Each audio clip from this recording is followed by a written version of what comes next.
Nombreux à nous regarder, bienvenue dans cette émission Opinion Libre. Nous sommes très heureux également, vous qui nous regardez à travers Internet, surtout à travers notre chaîne YouTube CCTV, Ralik officiel Opinion Libre. Continuez toujours à nous regarder. Vous le savez, à travers cette émission, nous recevons plusieurs personnalités, chacun dans son domaine, justement, chacun selon son expertise. Nous voulons bien partager le savoir de telle sorte que, ensemble, nous tous, nous puissions construire une société digne de son nom. C'est pourquoi, la raison pour laquelle, dans cette émission, nous sommes en train de varier les thématiques et nous sommes en train d'appeler, en tout cas, tout le monde qui a des compétences de venir échanger sa connaissance avec le reste du monde, de telle sorte que, en tout cas, nous puissions connaître ce que les autres connaissent déjà et que nous soyons ensemble pour pouvoir continuer à aller plus loin. En tout cas, beaucoup de gens nous ont écrit, beaucoup de gens cherchent à savoir et à comprendre en tout cas comment fonctionne la justice congolaise, parce qu'il y a beaucoup de choses qui ne sont pas en train d'être comprises justement dans la population. Comment est-ce que ça s'est passé de telle manière-là? Comment est-ce que, en tout cas, telle autre justice, pardon, telle autre décision de justice n'avait pas été bien rendu. Alors, comment saisir la justice? C'est ça notre thématique de ce jour. Comment saisir la justice? Nous allons en tout cas aller en profondeur de ce sujet avec notre invité. Il s'agit de Maître Paulin Moukala qui est avec nous. Il n'est plus à sa première participation dans cette émission. Lui qui est maître avocat de son État. À tout moment, nous avons bien voulu que lorsqu'il y a des questions de droit qui se posent, nous l'invitons justement pour qu'il vienne participer, échanger son expertise, son expérience dans le domaine avec nous. Maître, bonjour. Bonjour Ndekomil pour l'invitation. Merci beaucoup. Vous êtes en forme? Je suis vraiment très à l'aise dans notre émission. Merci beaucoup.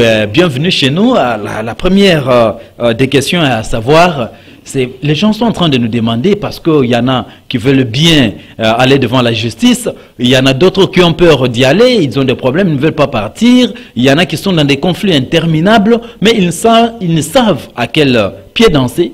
Alors nous nous demandons, de prime d'abord, comment saisir la justice lorsque vous avez un problème, un différend, un conflit contre votre prochain. Comment est-ce qu'on peut saisir la justice de manière simple? Merci beaucoup, monsieur le journaliste. La question est simple, elle est complexe. Pourquoi je le dis? Simple, parce que la justice peut être saisie par une personne lésée de ses intérêts de plusieurs manières. Mais de la manière la plus courante, c'est que l'on peut saisir la justice par une plainte. Cette plainte peut être verbale, tout comme elle peut être écrite. Ça, c'est d'emblée, d'une manière générale. L'on peut saisir la justice, j'ai dit, par une plainte. Cette plainte de la personne lésée de ses intérêts, elle doit le faire d'une manière écrite ou bien verbale. Voilà. Ça, c'est de prime abord. Voilà. Alors, dans d'autres spécificités et les différentes disciplines de droit, cette plainte que l'on peut utiliser d'une manière courante change de forme selon que nous sommes dans les différentes disciplines. Ok. Et surtout là, que nous pensons que le droit est vaste. Et oui. alors, je peux aussi démontrer les autres aspects par lesquels l'on peut saisir la justice. Lorsque on se voit que la situation qui se passe devant, soit vis-à-vis d'une autre personne, et que ses intérêts sont en jeu, l'on peut choisir, la personne lésée a une option, soit de choisir de saisir un juge, ou bien une justice pénale. ouais. Lorsqu'on saisit la justice pénale, si c'est au niveau du parquet, c'est toujours par une plainte. Ouais. Et lorsque le parquet instruit le dossier, là, le parquet va saisir le tribunal. Nous disons c'est par une requête aux fins de fixation de l'affaire. Okay. Ça, c'est le parquet. Mais lorsque c'est la personne elle-même qui agit par le biais d'un avocat, là, l'on peut saisir la justice pénale, par exemple, pour un cas de figure, on peut saisir la justice par une citation directe. Ça veut dire quoi, citation directe? C'est une demande de prévention d'une personne lésée de ses intérêts devant un juge. Là, il s'agit directement le juge et non le parquet devant un juge pénal. Donc, il amène une série de préventions retenues à charge d'une personne qualifiée d'auteur des infractions devant un juge pénal. Voilà. Pour que celui-ci puisse traiter de la question et obtenir réparation de ses intérêts lésés à la suite de l'action de celui-ci. Alors, Maître Paulin, justement, parce que là, vous venez là de nous, je dirais même mettre le décor, en ce qui concerne comment saisir la justice. Mais dans votre intervention, vous venez de dire que le droit est vaste. C'est supposé que la justice aussi, il y a beaucoup d'instances juridiques que nous ne connaissons pas. Alors, je me dis, comment la justice congolaise est organisée? Merci beaucoup. Je n'avais pas terminé la première question, vous m'avez coupé la parole, mais je peux quand même ajouter un autre élément. C'est-à-dire que j'ai démontré qu'on peut saisir les juges, la justice au niveau devant le juge pénal. Une personne peut saisir le juge pénal, et cela par législation directe. Tout comme une personne lésée de ses intérêts peut saisir aussi le juge civil. C'est par une assignation. Vous voyez ça? Cette assignation est un acte que porte une personne lésée de ses intérêts, toujours, parce que c'est un acte d'huissier, mais souvent dans la pratique, c'est nous les avocats qui rédigeons ça, eh bien, on porte devant un juge civil. Le juge civil, lui, est différent du juge pénal parce que lui, il ne s'intéresse qu'aux intérêts des parties. Pour obtenir réparation, éventuellement des dommages et intérêts. Le juge civil ici, dans le terme simple et clair, il peut être représenté par qui? Qui représente le juge civil? Non, le juge civil, c'est un magistrat du tribunal et qui est saisi uniquement pour une affaire civile. Et cette affaire civile, on la distingue de l'affaire pénale. Le juge pénal, lui, prononce seulement des sanctions pénales qui obligent que la personne puisse aller purger une peine de prison. Vous voyez ça? Mais il y a aussi des moments où le juge pénal peut aussi prononcer des réparations civiles. Ça, ce sont les méandres du droit auxquels je ne vais pas soumettre nos téléspectateurs. Mais ici, c'est une très longue procédure. Voilà. Pour seulement la meilleure compréhension pour le commun de mortels, qu'il y a moyen de saisir les juges pénals et les juges civils. Par le pénal par législation directe, les juges civils par une assignation. Ce sont les huissiers ou les avocats qui rédigent ces actes-là. Mais la personne elle-même peut aller par le parquet. Par le parquet, par une plainte. Le parquet va instruire et faire fixer l'affaire. Alors justement, revenons alors à cette question de savoir comment est-ce que la justice congolaise est organisée. Oui, évidemment, la République démocratique du Congo, comme les autres nations organisées, ici chez nous, nous avons eu en 2013 des différentes innovations liées à l'organisation de notre appareil judiciaire. Juste une façon d'adapter et de compléter aussi notre ancien code d'organisation de compétences judiciaires. C'est comme ça qu'en 2013, nous avons eu une loi organique numéro 13 du 11 avril 2013 portant organisation, fonctionnement et compétences de juridiction de l'ordre judiciaire. Depuis 2013. Depuis 2013. C'est ce qui constitue même, je dirais, le socle pour le moment de notre système judiciaire actuellement. Donc, notre justice est organisée par cette loi organique que je venais de citer tout à l'heure là. Et dans cette loi, évidemment, nous avons une forme pyramidale de différentes juridictions qui constituent notre appareil judiciaire. Avec votre autorisation, je peux déjà justement, vous pouvez nous donner quand même certaines juridictions. Je commence par les juridictions les plus supérieures pour arriver. À l'époque, comme je l'ai dit tout à l'heure, là, qu'il y avait des innovations et des adaptations de notre ancien code d'organisation compétence judiciaire en 2013, avec la nouvelle loi organique. Évidemment, à l'époque, on avait la cour constitutionnelle, non, pardon, la cour, avant toute chose, on avait la Cour suprême de justice. qui était comme la sommité de la justice congolaise. Évidemment, avec l'évolution et les innovations, le législateur a voulu éclater la Cour suprême de justice en 3 cours. Au jour d'aujourd'hui, nous avons la Cour constitutionnelle, nous avons la Cour de cassation et le Conseil d'État. Donc, déjà, à ce niveau-là, chaque cour a des matières spécifiques, y compris le Conseil d'État. Alors, il y a des matières spécifiques que nous pouvons aussi débattre. Mais je vais d'abord démontrer la forme pyramidale de notre système judiciaire.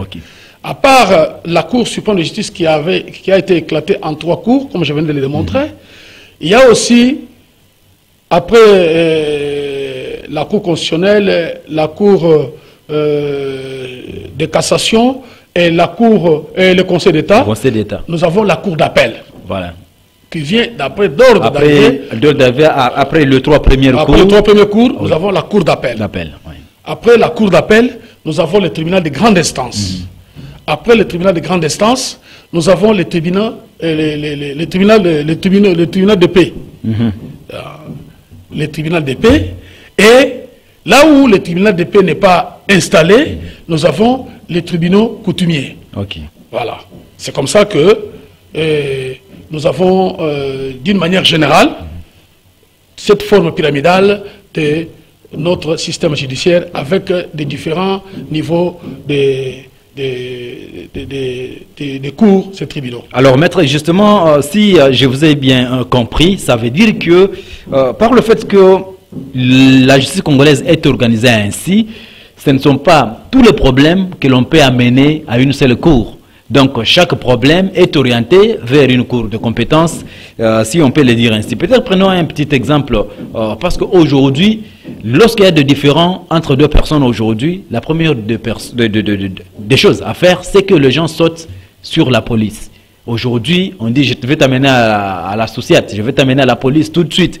Je me dis, dans ce que vous venez de nous donner, la police est retrouvable dans quelle cour, disons, dans quelle juridiction? Merci beaucoup. Je voulais aussi rappeler que en dehors de cette justice civile, il y a à côté la justice militaire. Donc, qui est aussi organisée de la même manière. Voyez-vous?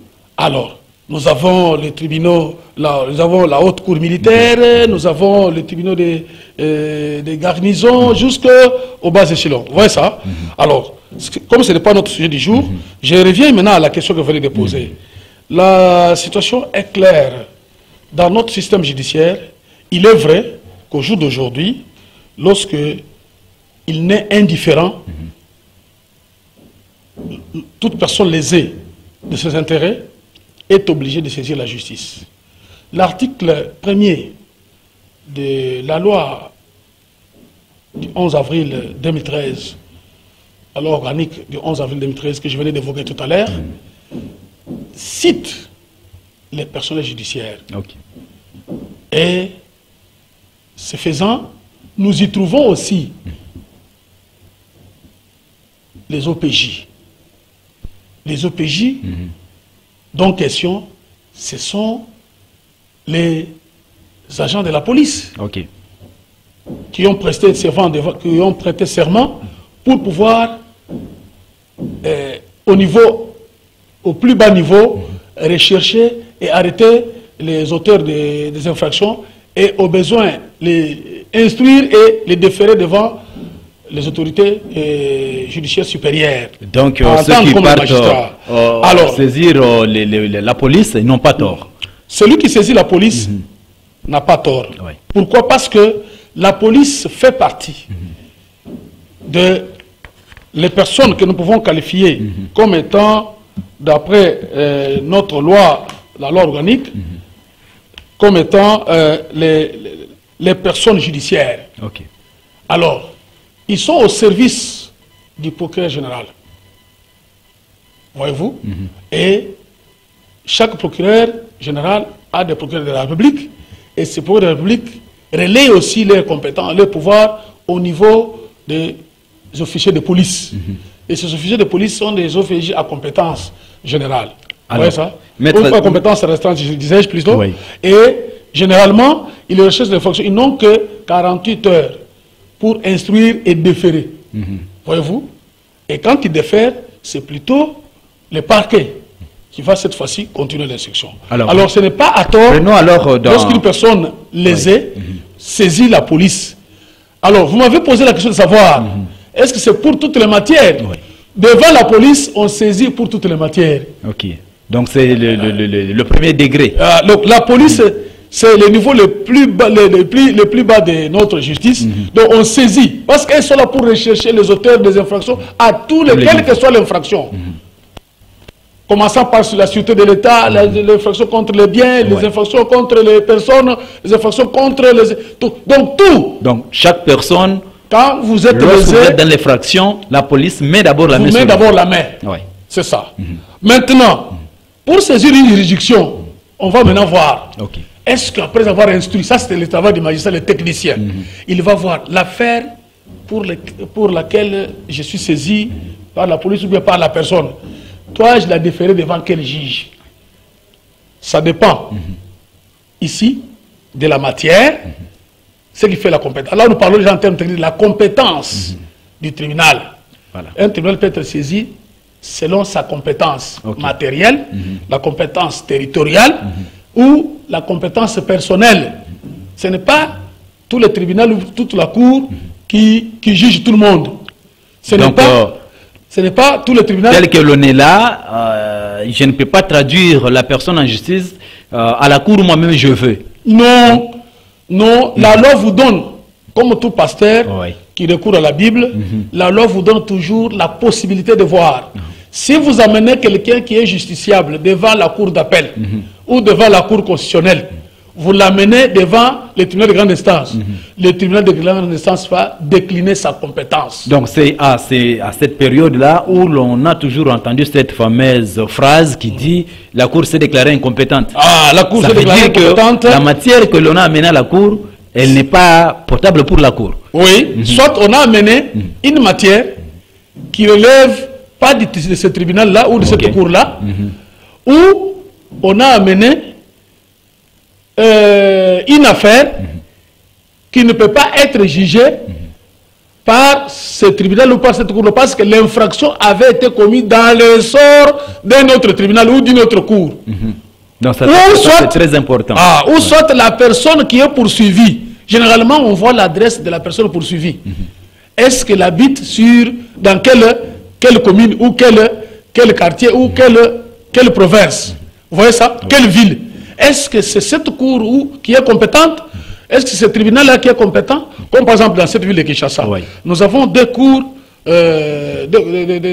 d'appel. Est-ce que vous allez prendre quelqu'un qui habite Ndjili pour aller le faire poursuivre dans le ressort de la cour d'appel de Gombe? Non! Il y a un problème d'incompétence territoriale. Ce serait plutôt la cour d'appel de Matete.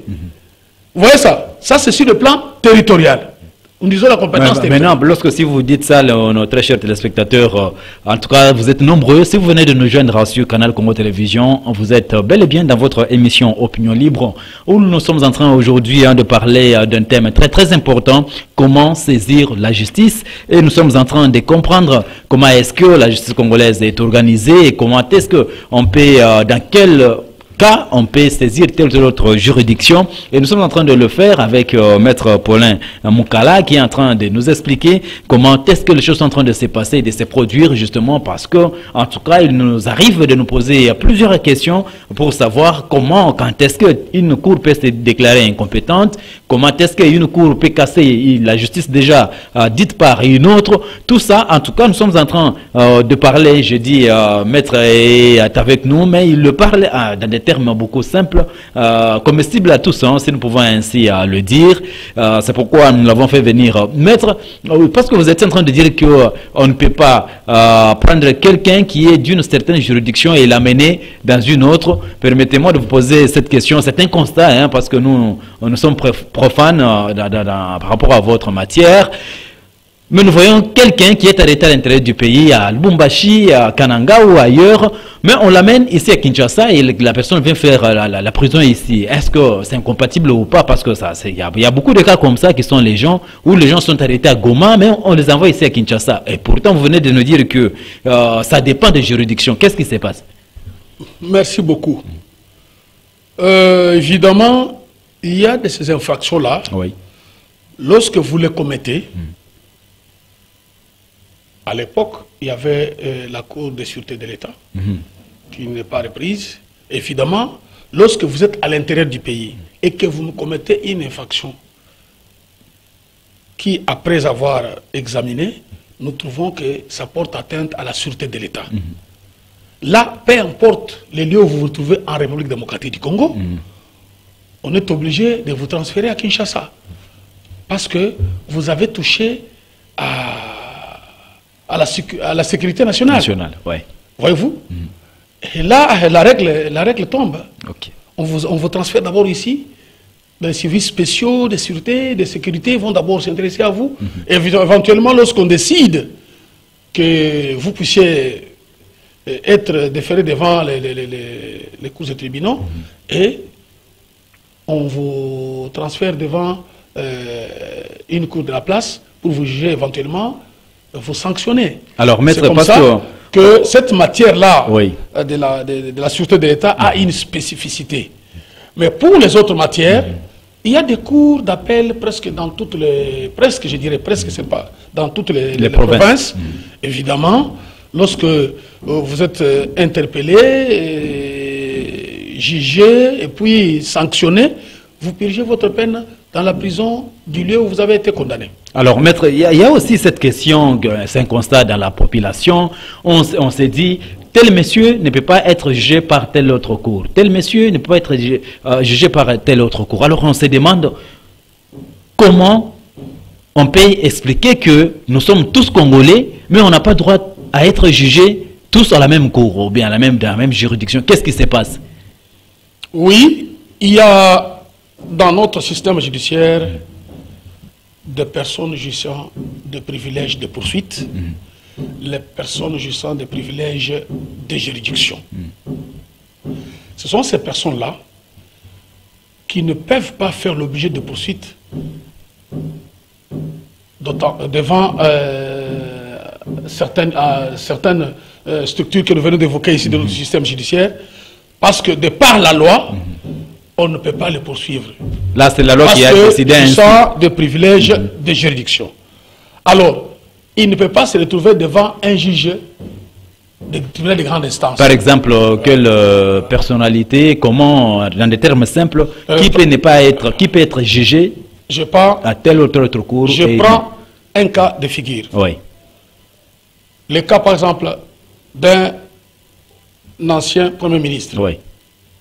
Il est justiciable devant la Cour constitutionnelle. Ok. Vous voyez ça? Ça, c'est la loi qui le dit. Je prends, par exemple... Là, c'est dans le cas du Premier ministre en fonction ou bien ancien? Même s'il tel qu'il est là, s'il commet, un acte répréhensible et qu'il y a lieu que l'on puisse le poursuivre, il y a flagrance. Ça peut conduire même à sa démission. Et quand le président de la République demande sa démission, directement, il est poursuivi. Par la Cour... à ce niveau-là, on l'amène. Ok. Son juge naturel, c'est le juge de la Cour constitutionnelle. De la Cour constitutionnelle. Vous voyez ça? Il va connaître des actes posés par celui-ci. Vous voyez ça? Alors, il y a... Vous avez par exemple des députés nationaux. Il y a un député national. Oui. Un député national. On ne peut pas les juger par les tribunaux de grande instance. Ok. Vous voyez ça? Il jouit au-delà de ses immunités qui font qu'il ne soit pas arrêté à tout moment, poursuivable à tout moment, mais il y a des conditions que la loi toujours donne pour pouvoir d'abord enlever ses immunités et le poursuivre. Maintenant, on va analyser la nature de l'infraction, éventuellement déterminer quel est le juge qui peut les juger. Mais normalement, il sera poursuivi devant la cour d'appel. Vous voyez ça? On ne peut pas le même cas avec les mandataires publics et autres. On voit par exemple les mandataires publics. Oui. Il jouissent des privilèges de juridiction. Un mandataire, par exemple, un mandataire public qui fait l'objet de poursuites du judiciaire, il jouit des privilèges de juridiction. C'est différent de tout citoyen qui commet la même infraction et qu'il faut couvrir les poursuites contre lui. Lui peut se retrouver par rapport à la nature des faits devant les juges. Et là, maître, c'est pas une discrimination, ça, sociale. Devant les juges. Attends que je termine, il peut se retrouver devant les juges de paix. Vous voyez ça? C'est le parquet attaché au tribunal de paix qui peut l'instruire, l'interpeller, l'arrêter, éventuellement les déférer devant les juges pour être jugé. Vous voyez ça? Les juges de paix. Tout comme vous et moi. Moi, par exemple, je suis avocat. Vous voyez ça? Ce n'est pas les magistrats du tribunal de paix, même du parquet de paix, qui peut m'arrêter, encore moins du tribunal de grande instance. Voyez-vous? Pour que lui m'arrête, il faut que le procureur général autorise pour qu'on m'arrête. Vous voyez ça? Et mon bâtonnier aussi doit donner un avis. Dans ces conditions-là, je suis justiciable devant les juges. En dehors de personnes qui ont de privilèges de juridiction, tous les autres, le commun des mortels, en tout cas, qui sont beaucoup plus dans l'informel et tout le monde là, on peut être arrêté par n'importe quelle cour et puis être jugé. Par exemple, prenons rapidement, vous pouvez vous retrouver dans un cas où il y a un crime qui est commis entre un civil et un militaire ou un policier. Et tout le deux là, comment est-ce qu'on va, ils seront jugés où? Oui, ça c'est une question très importante. Ça nous amène à parler d'une question liée à la participation criminelle. Okay. Comment est-ce que les gens arrivent à participer dans la commission d'une infraction, selon qu'ils sont civils ou militaires? Voyez-vous? Et généralement, ça c'est mode de corréité ou de complicité qu'on retrouve dans l'article 20 et 21 du Code pénal congolais. Dedans, on nous démontre comment est-ce que les gens peuvent participer à la commission d'une infraction.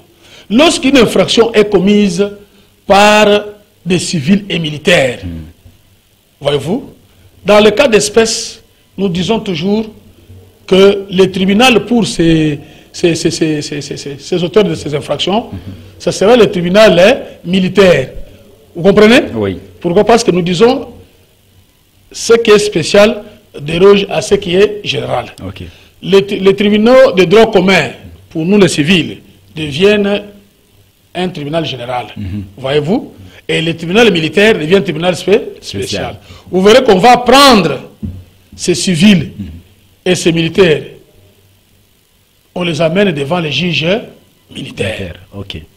Voyez-vous? Qui va instruire. Parce que lui aussi était dans le coup. Voilà. Le coup criminel. Alors, on va instruire. C'est pourquoi vous voyez beaucoup de cas ici, quand on arrête les malfaiteurs qui ont commis des forfaits, on instruit, on les envoie en dolo.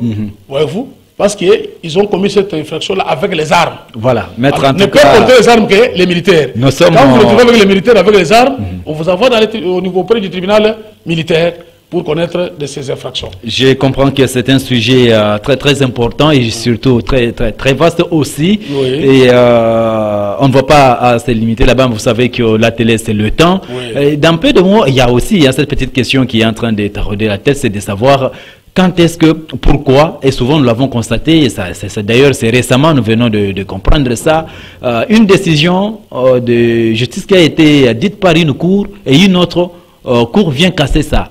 Oui. Comment ça intervient? Il s'agit de quel problème comme ça? Parce que les gens ne comprennent plus rien. Oui, il y a ceci. Nous avons toujours un principe en droit, le principe de double degré de juridiction. Ok, justement parce que nous sommes lorsqu'on a été condamné par un premier juge, la partie contre les intérêts desquels le premier jugement a été rendu peut aller en appel devant la juridiction supérieure pour voir si le juge supérieur peut changer la décision. Ça, c'est facile.